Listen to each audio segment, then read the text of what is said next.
किसी व्यक्ति पर कोई देवता आ सकते हैं? क्या किसी व्यक्ति पर कोई देवी आ सकती हैं? जो देवी देवता आते हैं वो क्या लोगों की परेशानियां दूर कर सकते हैं? जो देवी देवता आते हैं क्या वे लोगों की सभी मनोकामनाओं को पूर्ण कर सकते हैं? दोस्तों, प्राचीन काल से भारत के लोगों के मन में उठ रहे ये सवाल आज 2020 के दशक में भी लोगों को न केवल चौंका रहे हैं बल्कि इस कदर असर डाल रहे हैं कि लाखों करोड़ों लोग इस सवाल का जवाब हाँ में दे रहे हैं। बागेश्वर धाम सरकार के नाम से मशहूर धीरेन्द्र कृष्ण शास्त्री के शिविरों में उमड़ी भीड़ की ये तस्वीरें भी इस बात की तस्दीक कर रही हैं कि ये सवाल एक बार फिर बेहद अहम हो गए हैं। आप देखते रहिए धर्म और अध्यात्म का सबसे प्रामाणिक चैनल द कर्मा।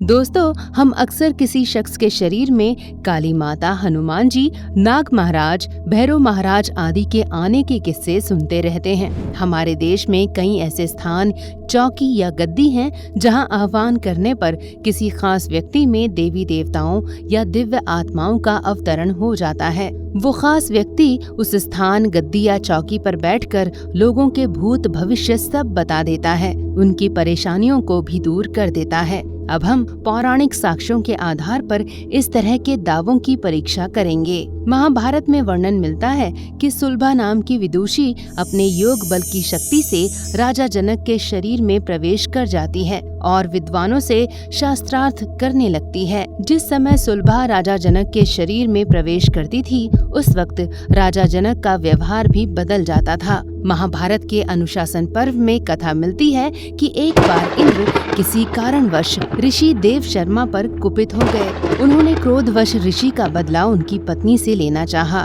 देव शर्मा ऋषि का शिष्य विपुल, जो कई तरह की योग साधनाओं में सिद्ध था, उसे इंद्र की मंशा का पता चल गया। विपुल सूक्ष्म शरीर धारण कर गुरु पत्नी के शरीर में प्रवेश कर गया और इंद्र के बुरे मंसूबों से गुरु पत्नी को बचा लिया। भारत के कई महान सिद्धों और संतों में भी परकाया प्रवेश की शक्ति थी। आदि गुरु शंकराचार्य को भी ये शक्ति प्राप्त थी। शंकराचार्य करीब 6 महीने तक एक मृत राजा के शरीर में रहे थे। नाथ पंथ के कई सिद्धों को भी परकाया प्रवेश की सिद्धि प्राप्त थी। पतंजलि के योग दर्शन में भी सूक्ष्म शरीर से आकाश गमन, एक ही समय में अनेक शरीर धारण करना, परकाया प्रवेश आदि का वर्णन मिलता है। अब वर्तमान काल की बात करते हैं। आजकल आत्मा को बुलाने की कई विधियां प्रचलित हैं, जैसे hypnotism, planchette, ouija board, Jelangkung आदि। इन विधियों के जरिए किसी दिव्य आत्मा से संपर्क स्थापित किया जाता है और उनसे सवालों और परेशानियों का हल पूछा जाता है।